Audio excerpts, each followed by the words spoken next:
आज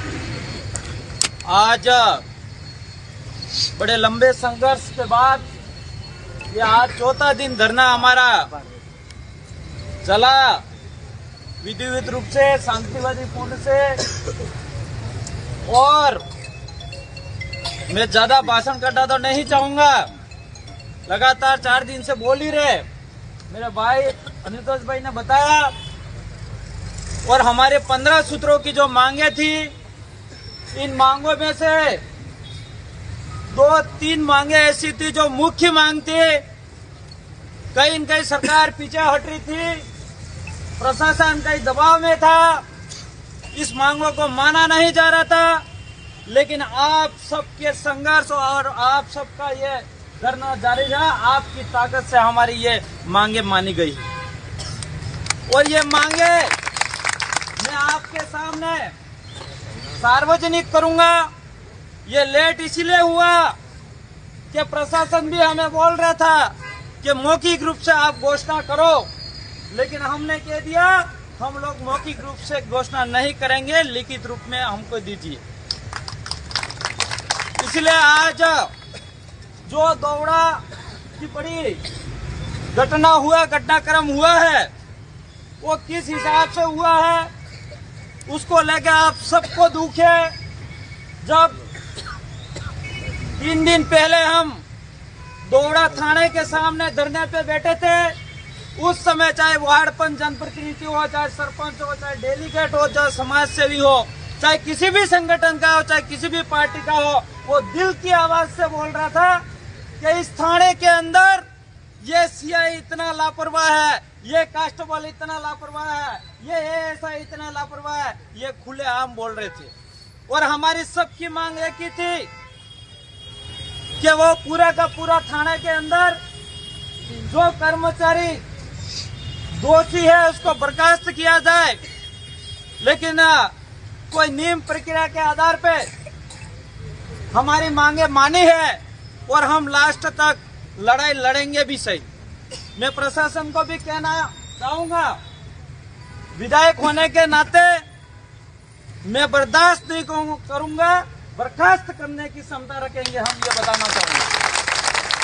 और ये जो फर्स्ट जो बताना चाहूंगा, दौड़ा ब्लॉक के अंदर तेजकरण जयकरण पुलिस निरीक्षण अधिकारी पुलिस थाना दौड़ा सस्पेंड। इसके बाद जो 4 नीचे के कार्मिक है उनके मैं नाम सुनाना चाह रहा हूं। वलमराम पुत्र दूल्हा उप निरीक्षक suspend, Suresh Kumar head constable suspend, Pushpendra Singh suspend, Madhav Singh suspend. ये सब आपकी ताकत से हुआ है। ये आवाज मेरी नहीं थी, ये आवाज आपकी थी। साथियों, सोशल मीडिया पे काफी सारी बातें भी चल रही है।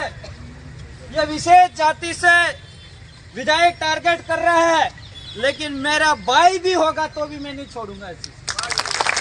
इसके अंदर हमारे समाज के भी है एक भाई, हमें भी दुख होता है।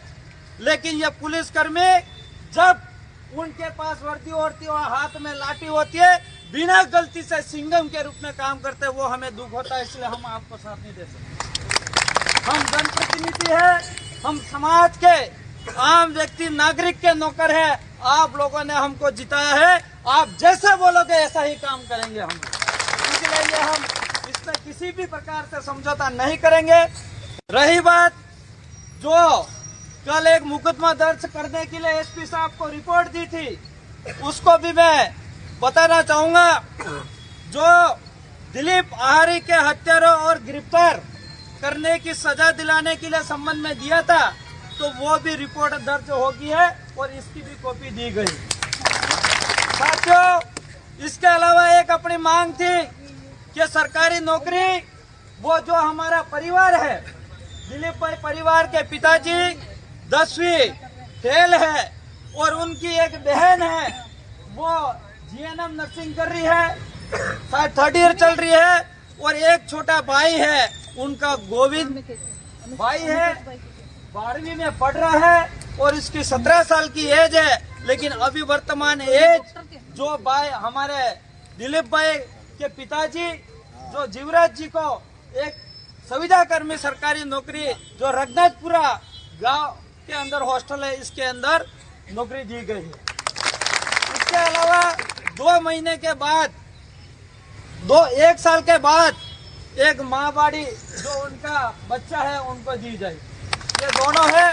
मैं ज्यादा बातें नहीं करके इसके आगे जो हमारी मांगे थी लगभग मानी गई। मेरे से पूर्व में जो एमपी साहब ने भी विवरण सहित बताया था, इसलिए मैं अभी लेट हो रहे हैं, इसलिए ज्यादा बातें नहीं करके हमारे बाद में जो वरिष्ठ रोहत कांति भाई आदिवासी दूसरी चर्चा करेंगे। इसी के साथ मेरा यहाँ पे विराम करता। सबको जय जवाहर, आवाज दो।